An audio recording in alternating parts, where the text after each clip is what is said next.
Assalamualaikum warahmatullahi wabarakatuh. Perkenalkan, nama saya Fadar Ramadhano dengan NIM 25370119. Sini saya akan menjelaskan definisi dan konsep dasar bencana alam. Definisi bencana alam. Bencana alam adalah peristiwa atau rangkaian peristiwa yang terjadi karena proses alamiah yang mengakibatkan kerusakan lingkungan, kerugian harta benda, gangguan sosial, serta korban jiwa. Bencana alam terjadi di luar kendali manusia dan biasanya berkaitan dengan kondisi geografis, geologis, klimatologis, dan hidrologis suatu wilayah. Yang kedua, konsep dasar bencana alam dan geografi. Konsep dasar bencana alam mencakup beberapa aspek penting. Hazard yaitu bahaya. Hazard adalah potensi ancaman yang berasal dari alam. Yang selanjutnya vulnerability, itu kerentanan. Kerentanan adalah tingkat kepekaan atau ketidakmampuan suatu masyarakat menghadapi bahaya. Selanjutnya capacity atau kapasitas.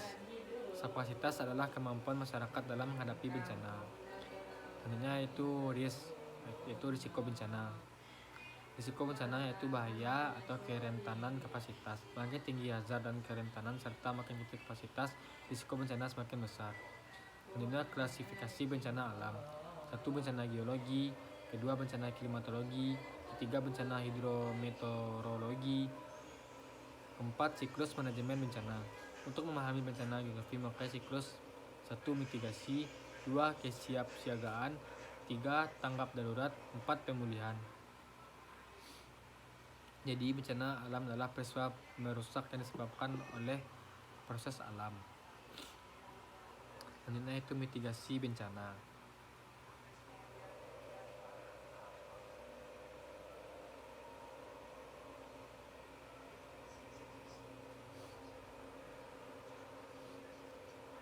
Mitigasi bencana adalah semua upaya yang dilakukan sebelum bencana terjadi untuk mengurangi risiko, dampak, dan kerugian yang ditimbulkan oleh suatu bencana. Tujuannya agar masyarakat lebih siap dan kerusakan terjadi dapat diminimalkan. Mitigasi termasuk bagian dari manajemen bencana tahap awal dan pra-bencana. Tujuan mitigasi bencana: 1. Mengurangi dampak kerusakan dan korban jiwa. 2. Meningkatkan kesiapsiagaan masyarakat. 3. Memperkecil kerugian ekonomi dan kerusakan lingkungan. 4. Membangun sistem peringatan dini dan tata ruang aman bencana. 5. Menguatkan kapasitas masyarakat dan pemerintahan. Jenis mitigasi bencana: 1. Mitigasi struktural. 2. Mitigasi non-struktural. Selanjutnya mitigasi berdasarkan jenis bencana, yaitu mitigasi gempa bumi, mitigasi tsunami, mitigasi banjir, mitigasi letusan gunung api, mitigasi tanah longsor. Jadi mitigasi bencana adalah upaya mencegah atau memperkecil dampak bencana melalui pembangunan fisik dan pendidikan masyarakat. Mitigasi sangat penting untuk menyelamatkan nyawa dan meminimalkan kerugian. Ini itu analisis risiko bencana.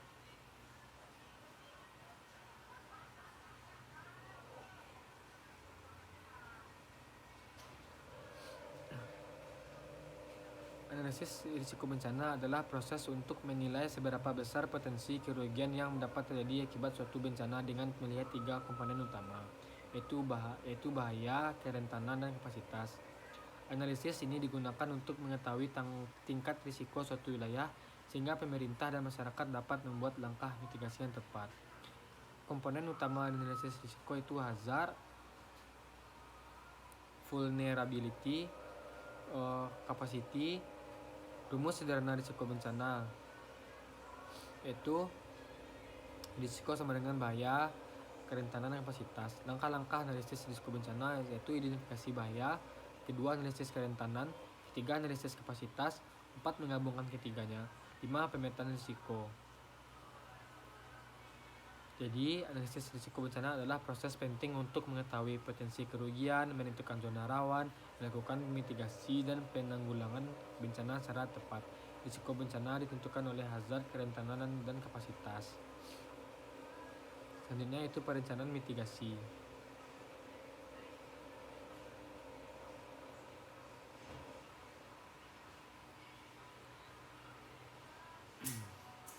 Perencanaan mitigasi adalah proses penyusunan langkah-langkah strategis untuk mengurangi risiko dan dampak bencana sebelum bencana terjadi. Tujuannya adalah untuk meminimalkan korban jiwa, kerugian harta, dan kerusakan lingkungan melalui persiapan yang terukur dan sistematis. Tujuan perencanaan mitigasi yaitu mengidentifikasi potensi bahaya di suatu wilayah, mengurangi risiko melalui perbaikan fisik, tata ruang, dan edukasi, menyiapkan masyarakat agar mampu menghadapi bencana, mengurangi kerugian ekonomi dan kerusakan infrastruktur, memperkuat ketahanan masyarakat terhadap bencana.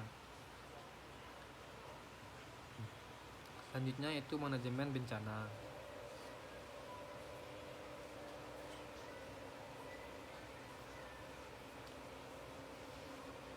Manajemen bencana adalah suatu proses yang meliputi perencanaan, pengorganisasian, pelaksanaan, dan pengendalian kegiatan untuk mencegah, mengurangi risiko, menangani, dan memulihkan kondisi akibat bencana.